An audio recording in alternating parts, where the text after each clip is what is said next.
What's up, guys? Back again this week with a DSP video. It's been a while, so I figured it's time to do one. So we got the Hertz SPL Show S8 DSP. So I've been wanting to do this one for a while. It's a little different than the other DSPs, but you can see it comes with a USB cable, a USB dongle, all your connections. This one actually uses connectors that plug into the DSP, and then you have your RCAs. So that one's a little different, but it's super small. It doesn't have any buttons or anything on it. It's just like a box. It's almost like made to be like just mounted remotely somewhere where you really don't need to get to it much. So you got all your connectors, you got a status and Bluetooth light, and then your USB input for connecting to a PC. So this can be controlled via PC, which some of the other DSPs don't. Now this is 6 channels in and 8 channels out. So, and it has high level and low level inputs. They also give you a really nice manual. So it really kind of lays out if you guys are having a hard time figuring stuff out. I mean, it shows how to connect it. It's really big and really clear. You know, kind of guides you through everything you need to do. And it's got instructions on there too, telling you how to do certain things. So very cool manual. And on this USB dongle, there is test tones that you can use to help calibrate this when you set it up. Also, the software for Windows PC is on there, and the instruction manual is also on that dongle. So that's pretty handy. Don't lose that. Keep that thing around. All right, let's go ahead and check out the app. But before then, I want to show you guys. So this is what you got. So you got 6 RCAs in, which is nice, and 8 out. So that's more than a lot of the budget DSPs out there. And then you have your high level connectors if you choose to use, you know, speaker level inputs. So having the 6 channels in is nice in certain circumstances if you need it. And the 8 out is really cool too. It gives you a lot of options, and everything is clearly labeled. So you should have no problem like forgetting, you know, if you forget which one is which without having the manual. Everything's nice and labeled, even the remote out inputs and the RCA outs. So the only one thing that's confusing is there's a couple extra wires in here, and it says like remote memory 1, memory 2. And I read the manual, and I still don't have a grip on exactly what those do, but it's something to where you have to tie those together to activate some kind of like the memory settings. And honestly, guys, I spent like half an hour reading it, and it was confusing. It's almost looking like they're telling you to use external switches, or if you're just supposed to tie them together to be able to access, I guess, the stored memory on the presets. So not sure. If you know, let me know. Okay, so here's the app. We downloaded it. I'm using an Apple phone. So you just scan the QR code on the box. So this is what we're at right here, and this is what it looks like. So we went ahead and hit this right here, connect Bluetooth. And as long as you got the DSP plugged in and powered on, it's going to come up. That's showing it right there. S8 DSP 7CAE. So you click on that, connect. If you want to save the device so you don't have to log in, you would select yes. I'm just going to select no. Okay. So it says the S8 DSP must have at least firmware 1.0.6.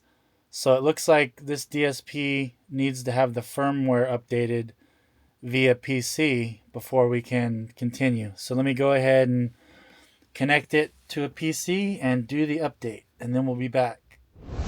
All right, so head over to the Hertz website under the S8 DSP, and you'll see under downloads the download firmware. Go ahead and do that.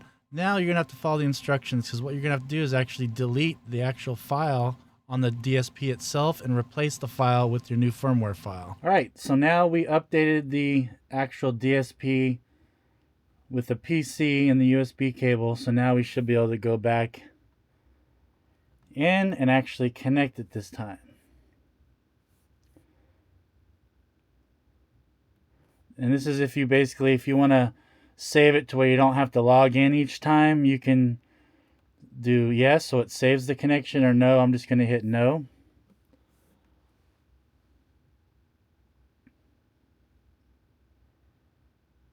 This takes quite a long time to load. I've never had any other DSP take this long. It's not necessarily a bad thing, but I'm just noting it. So there you go. So now we're in the DSP, and you can see on the main screen we have our master volume slider.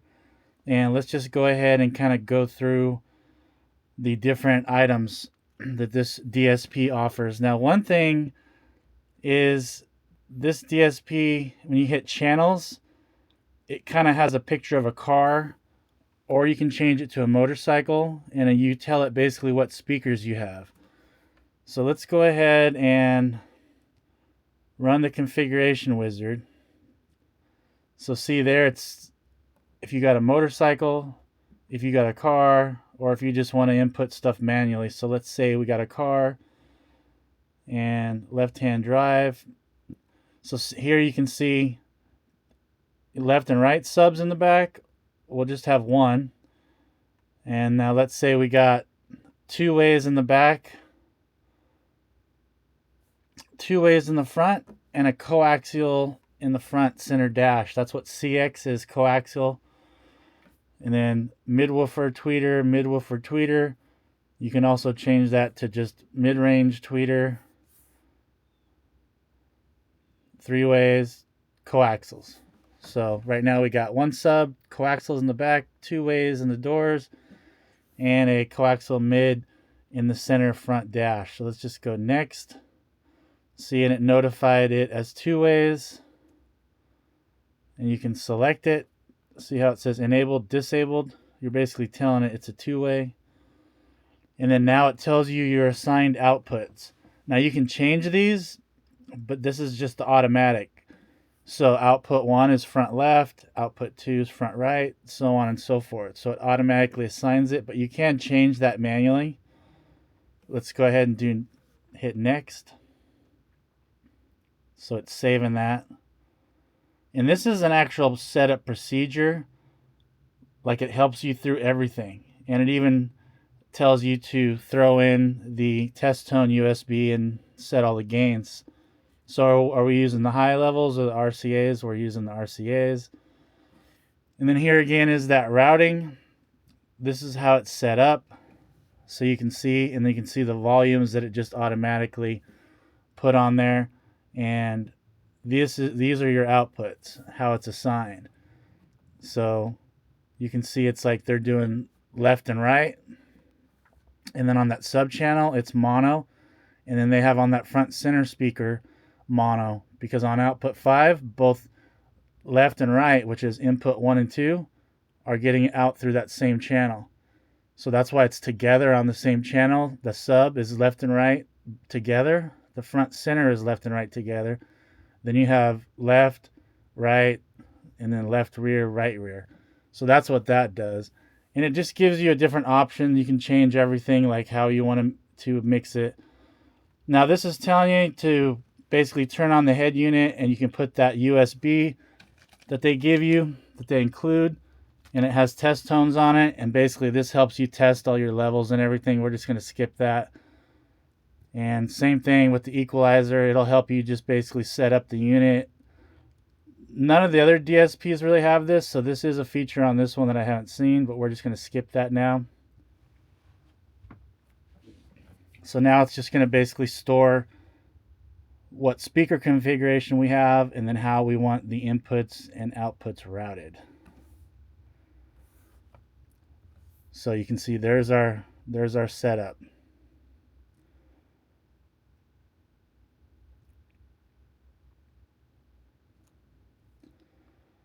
So let's see, where is the home? Save configuration. Yes. What are we going to call that? Just call it A.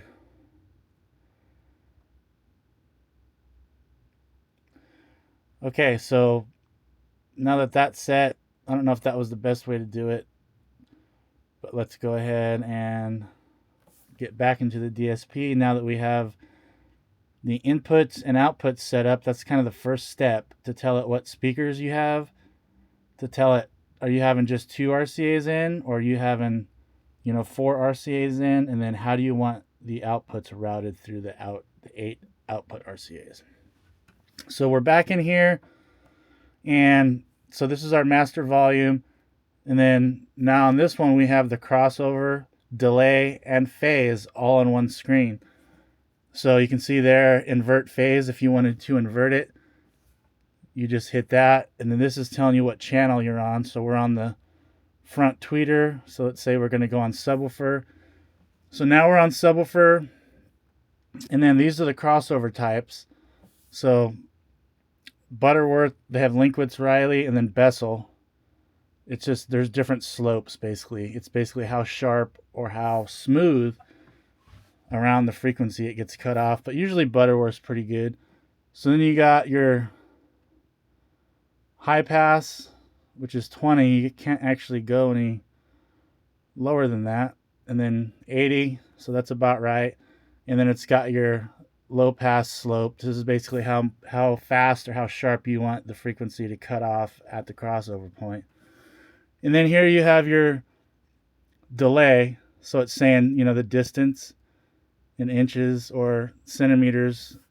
We're not going to get into that. There's too many options to try to go and, basically explain how to use all this stuff. But right now I'm just showing you the Hertz DSP, and we're kind of going through it.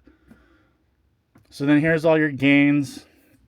So you have each of your outputs. So you can just set the gains on each one. If you want this channel a little lower. So there's the rest of them on that other screen. And let me just go back to on the crossover. So another feature after you set your crossover. So where they put the Q setting, which is the width around the selected frequency, is right here. You can see the slope widening or narrowing.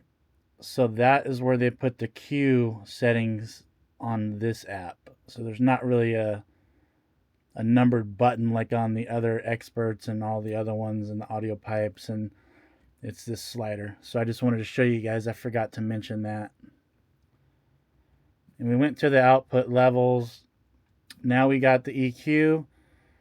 So let me see if this will rotate. On some of these menus, this didn't rotate. Okay, it's not auto-rotating, so maybe this app doesn't do that. So we're on the subwoofer channel, and you can select a frequency. So let's say you want to adjust 40 hertz. So you take, and you can see on the graph 40 hertz is going up. Now let's say you want to move over to 100 hertz. So now see, it says we're setting 100 hertz. And now we're adjusting 100 hertz. It's a little bit less intuitive, this app, because it's nice to just have a slider up and down. This one you have to select the frequency and then kind of move this dial. But, and then if you want to set it back to flat, it'll just set. If you mess everything up, you just hit flat and that'll line it out. And if you want to shut the EQ completely off, like if you have it set, and then you want to shut it off, it'll shut it off. The yellow is your setting, but the red is actually what's taking effect. So you can see we have that spike on that red wave, and now we shut it off and it's gone. So that's pretty much it. Again, it has 4 different memories, just like all the other ones, and the EQ. So I will say, the automatic configuration wizard is nice because it kind of guides you through everything. None of the other ones have that, so it is pretty cool. But basically, it's got all the same features as all the other apps I've done. The only thing is this screen doesn't seem to rotate. And there are a lot of other weird things on this one, because this works with a PC. And it's too long to get into it, but like if you hook it up to a PC, you have to actually save the configuration to the device, to the DSP itself, if you're not using a phone. Otherwise, if you hook it up to a computer, do all your settings, if you don't download it to the DSP itself, it won't save. So there's a lot of kind of weird stuff like that you have to check out. But let's go ahead and hook it up to the oscilloscope and see what clean voltage we get out of these RCAs on this. And then, so the EQ I showed you earlier was the output on each channel. So this also has the input equalizer. This is the equalizer on your RCAs coming into the unit. So you can equalize it coming in. Like if you want to have everything equalized equally, you can equalize the RCAs coming in and then change it on each RCA out, or you can just leave this flat. But this is the input RCAs. So you same thing right here. Here's all your frequencies that are adjustable. You just select one, adjust it, then you can adjust the Q. Or actually, this doesn't have Q. This is actually on this menu on the input equalizer. This is actually the same thing as this dial right here. So I just wanted to show you guys that. Well, let's go ahead and hook it up to the oscilloscope and see what we get on output voltage. Okay, so now we got it hooked up to the oscilloscope, and we're going to check the output voltage on the RCAs. And we're going to check how many volts we can get before the signal clips, so it's basically clean voltage. And the reason I do this is a lot of the DSPs I've tried, you can't even get 1 volt out of it. 1 volt. And then some of the best ones I've done, I think I've gotten almost 3 volts. So, some guys want like 5 volts. Some guys don't care. I personally haven't noticed a big difference on if I have, 1 volt versus 5 volts myself personally, but to each their own. But we're going to go ahead and check it out. And the manual said this is 4 volts RCA voltage output. So we'll see. Let's see how accurate that is. And I've done quite a few other DSP videos you guys can check out. So we're looking for that wave to stay nice and round and not get flat on the top. Oh man, look at that, right at 4 volts, unclipped. So this actually, not that it's, again, the be all end all, but this is the highest voltage I've ever got out of a DSP unclipped. So very cool. That was definitely unexpected. I didn't think it was going to do the 4 volts. And if you guys are interested in this, I will put a link in the description, and I always try to find the best price on my links so that way you guys don't have to search around, but I will put a link. This is about $3.99 is the best price I have found right now, and I'll put a link in the description. So what do I think of this DSP? You guys will have to let me know what you think. $400 is really not that expensive for a good DSP because, as you know, some of the Moscone's audio controls are around 1,000, even more. So this is actually a pretty good deal. It is shaped kind of more of like a box to maybe mount in a remote location, or even maybe they kind of had like a motorcycle thing in mind, because it definitely has no buttons. It's just a box. That's not a big deal, but it's definitely a different look. You can't access anything from the device itself like some of the other DSPs. The other one, this utilizes connectors, so it does not have the RCAs on the unit. So you are kind of forced to have all these wires, all over the place. And if you aren't using the extra ones, you got to kind of figure out how to, if you care about your visual install, just to get rid of those. But not a big deal to me, honestly, but that is a difference. The app, I am not a huge fan of the app. It is not very intuitive. It's kind of clunky. You have to really move these dials a lot to get them to like take effect. It's a nice DSP and it has a lot of features, and obviously the RCA output voltage is good. But, once you set the app, you set the DSP, you're not going to have to mess with it much, so I guess it doesn't matter. But to me, the app's a little bit clunky and convoluted, but it does have the really cool auto calibration feature. an auto setup that helps guide you through everything you need to do. And then you can use the included USB dongle that has test tones on there, so it'll tell you exactly what to do to help set it up and set your gains properly. Also, the manual is on this as well as the Windows software is on this USB dongle as well. So overall, I think it's a very good DSP. It's just a little different than the rest, but you know, the output voltage was good. It has all the features. So let me know what you guys think. But again, I'll put a link in the description. And thank you guys so much for watching. If you enjoy the content, please hit that like and subscribe button. And I'll catch you guys on the next one. Yeah, boy.